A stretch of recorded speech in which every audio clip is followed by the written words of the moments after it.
Hello, I'm Keely. And I'm Harry. And we've lived on the sailboat for the last 6 months. Our season started back in March in the UK and 5,500 miles later finished here in Gran Canaria, where we're preparing to cross the Atlantic. But today we're just going to look back on how much this trip has cost us so far. In this video we'll go through marina fees, insurance, provisioning, taxes, eating out and touch on boat repairs, which we've had a lot of. Should we get into it? Let's do it. First up, let's talk very briefly about incoming rather than outgoing. We obviously saved extremely hard in the run up to starting this sort of boat life adventure, but so far we have also managed to earn more than we've spent. We work online using Starlink as well as internet from bars and cafes and marinas and anywhere we can really along the way. The same goes for YouTube, which has grown from zero to a very small extra income in the last 6 months. And of course our Patreons. For £4 a month, our Patreons have exclusive behind the scenes access to our lives as they happen, including big boat jobs, wildlife spottings, and even the small goings on of boat life. And this is helping as well keep the dream alive. This is covering stuff like video editing software, camera gear, music licensing, you name it. The Patreon is helping cover it and keep us making videos like this. So we're very, very thankful to those guys as well. And next we've got marinas. Yes, Wandering Blue, our boat, is a full-on off-grid machine. She's got solar power, water makers, loads of storage for food and water. So we very rarely need to use marinas, but obviously there is the off chance if we're having work done or at the end of a passage, if we want luxuries like a shower that lasts longer than 90 seconds, or if we're hiding away from a storm, we do use marinas. Yeah, and the most expensive marina we've used this year is Gouvier Marina. At €242 a night, it narrowly edged out Porto Novi Marina in Montenegro at €233 a night. Gouvier is one of the biggest marinas in Corfu and has port authorities on site, which is why we stayed there. There's also a pool that's free to use, although you have to pay €20 for the sunbeds next to the pool. So, boo. The cheapest marina we've stayed in is actually where we are right now. It's Las Palmas Marina in Gran Canaria. I think being away from the Mediterranean just slightly massively decreases the cost. We're paying about €25 a night. We do get an ARC discount because we're on the Atlantic Rally for cruises, and we're staying here for nearly 2 months total, so I think there's a discount there as well. But €25 a night, that includes shore power and electricity, so it's insanely cheap really. And there's also crazy access to chandleries, sail lofts, shipyards, and there's even a gym just down the road which we joined for €45 a month, so it's really good value. yeah, and value like that is pretty, like you said, unheard of in the Med. So. Yeah, and also a special shout out from me to Couture Old Town Marina. €64 a night, which is sort of low to mid of the range of all the marinas that we've stayed in, but the location makes it one of the best value that we've stayed in my opinion. It's right next to the beautiful historic city. The location is a tourist destination in itself. Amazing people, unbelievable food. Yeah, really cool place. So if you're cruising and going to Montenegro, definitely go to Couture. I think it's the cheapest marina that we went to in Couture, and it's beautiful. Okay, next is fuel.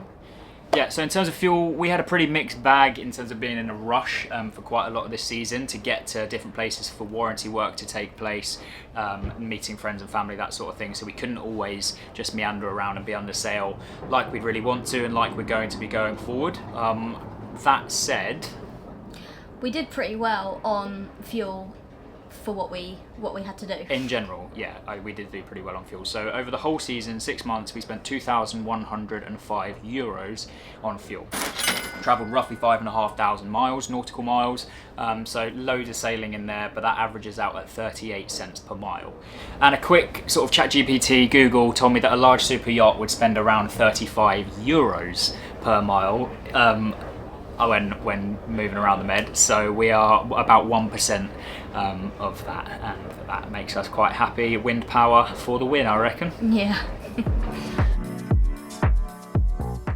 Okay, taxes and visas. This was something that we didn't really budget for, but luckily there haven't been too much of a problem this season. In Montenegro, we paid €170 a month for our vignette, which is like a visa. Yeah, so we were there for 6 weeks, but it was cheaper to buy 2 months worth rather than a month and then a week and then another week. In Greece, despite it being an EU country and us getting our 90 days and 180 for the Schengen stuff, there was a few hoops that we had to jump to get the boat there. So we ended up paying about €360 in total, which included getting our boat licensing transit log stuff signed and all the custom forms as well. And that's pretty much it for taxes and visas.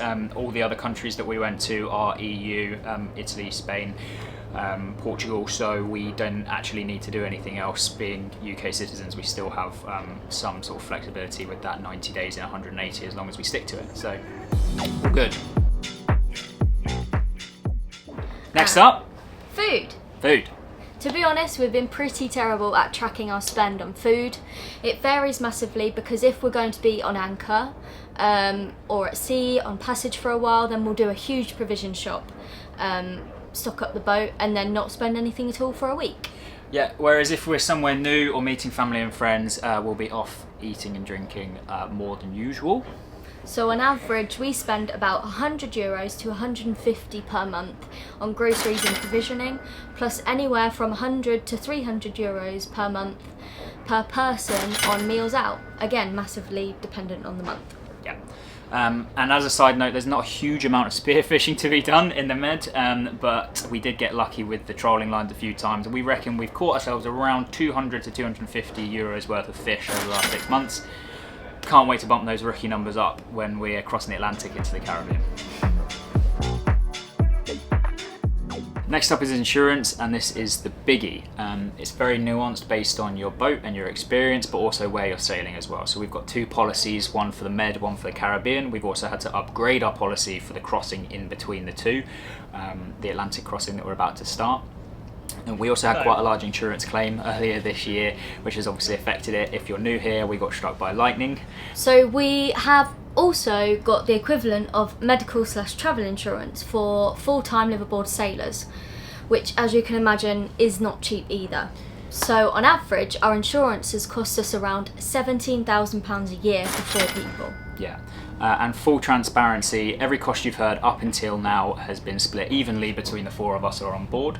It's my parents' boat, we're sort of just along for the ride, and the boat insurance specifically, they decided to take on fully themselves, because to be honest, if we split that evenly, that would make a massive dent in our savings and we wouldn't be able to do this life for anywhere near as long as we're planning to.